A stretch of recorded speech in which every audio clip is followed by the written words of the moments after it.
సిద్దిపేట జిల్లా గజ్వేల్ మండలం జాలిగామ గ్రామంలో విషాద ఘటన చోటు చేసుకుంది. కుటుంబ కలహాలతో ఇద్దరు చిన్నారులను నీటిలో ముంచి హత్యాయత్నానికి పాల్పడి తల్లి కూడా ఆత్మహత్యాయత్నానికి పాల్పడింది.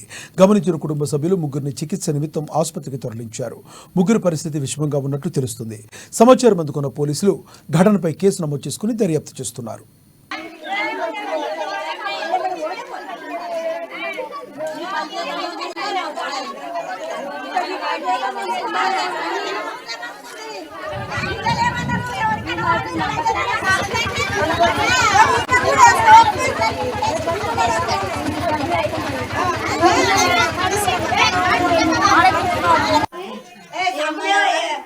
పచ్చ బట్టలు ఉండాలంటే చున్నీలు ఎందుకున్నాయడా మనకు అర్థమైన కాడికి చున్నీలు ముడిపెట్టున్నా కాదు